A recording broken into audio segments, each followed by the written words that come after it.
The music industry has always been a carefully constructed illusion, a dazzling spectacle of talent, wealth, and fame, meticulously crafted to conceal the darker machinations beneath. For decades, Sean Diddy Combs and Sean Jay-Z Carter stood as the architects of this illusion, the undisputed kings of hip-hop. They were more than just rappers. They were empires unto themselves, paragons of success who seemingly defied all odds. But now the carefully erected facade is crumbling, revealing a disturbing truth about the men who shaped a generation's dreams. The recent legal battles surrounding Diddy and now Jay-Z are not isolated incidents. They are the tremors that precede an earthquake, exposing the fault lines that have long been hidden beneath the surface. The case of Jane Doe, the woman accusing Jay-Z of a horrific assault when she was just 13 years old, is particularly chilling. Her story emerging from the shadows of a VMA afterparty in 2000 paints a picture of unimaginable abuse and a culture of impunity that allowed such acts to occur.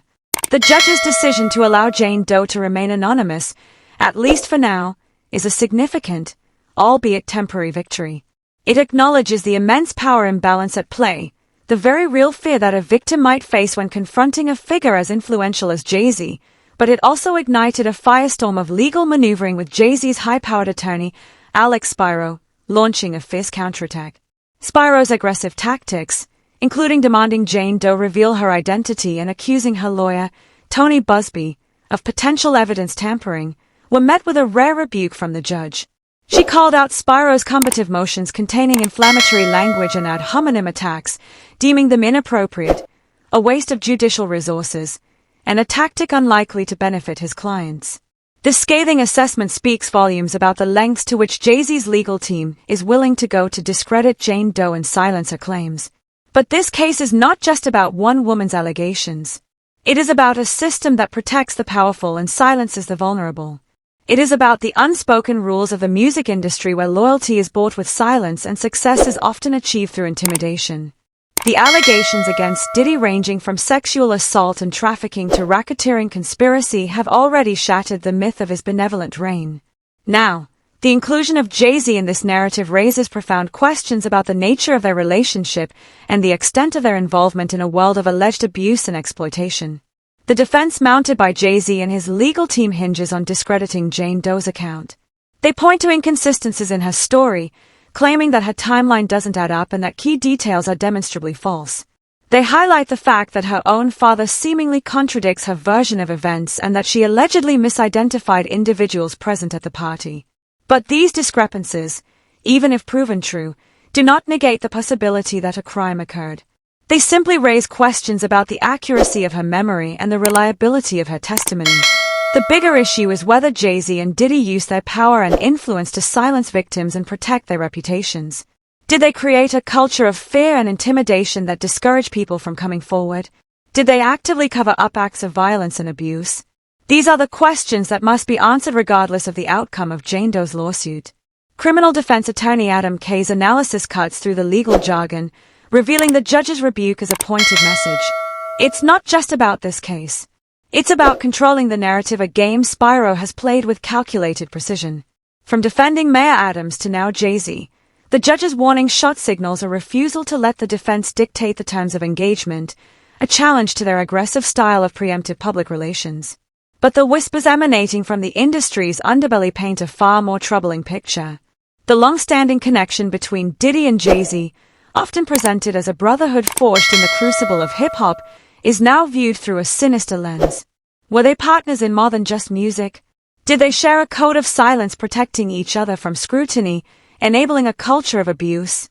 The allegations of manipulation, wild parties, and disappearances swirling around Diddy are not new, but their resurgence in the wake of these lawsuits has given them a chilling weight. The suggestion that Diddy collected compromising material on his guests, ensuring their loyalty through fear, is a disturbing echo of Harvey Weinstein's playbook.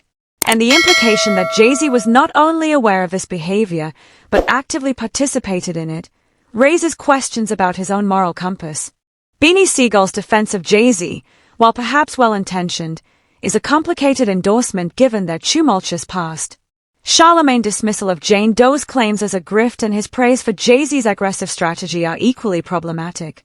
They reflect a disturbing tendency to prioritize the reputations of powerful men over the voices of alleged victims, perpetuating the very culture of silence that allows abuse to thrive. Meek Mill's cryptic online post adds another layer of intrigue to this unfolding drama.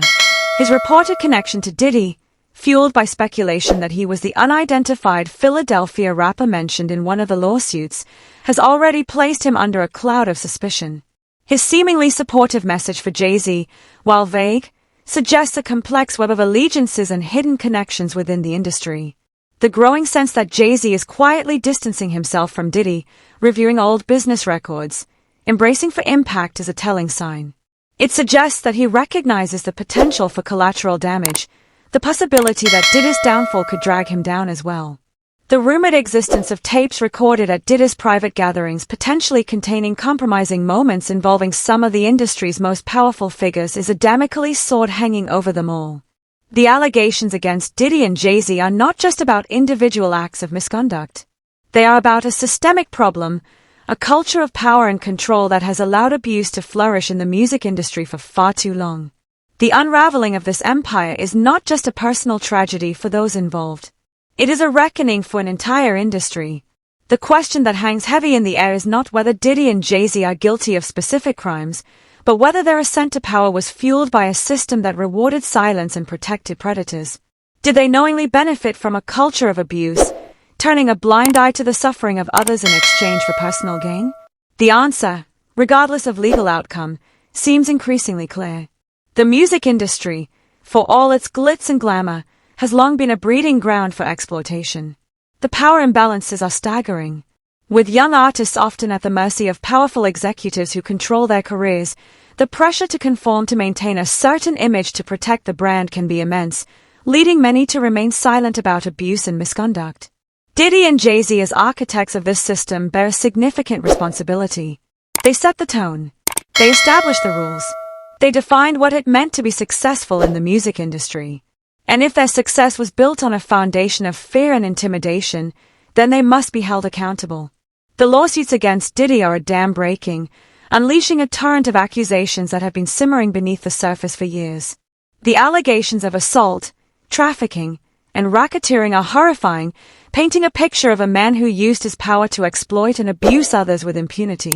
The inclusion of Jay-Z in this narrative is a game share. It raises the stakes. It challenges the narrative of his unblemished success. It forces us to confront the possibility that he was complicit in Diddy's alleged misconduct. The Jane Doe lawsuit is just the beginning. As more witnesses come forward, as more evidence emerges, the full extent of their alleged involvement in a world of abuse and exploitation may finally be revealed. The reactions from within the industry have been telling. The silence from many prominent figures speaks volumes, suggesting a fear of retribution or a reluctance to challenge the established power structure. The defenses of Jay-Z, often couched in terms of loyalty and friendship, ring hollow in the face of such serious allegations. The legal battles will undoubtedly be long and arduous, with both sides deploying armies of lawyers and public relations experts. The truth may be obscured by legal maneuvering and conflicting testimony, but the court of public opinion has already begun to weigh in, and the verdict is not looking good for Diddy and Jay-Z. The unraveling of their empire is a cautionary tale, a reminder that power and wealth do not insulate anyone from accountability. The music industry and the world at large is changing.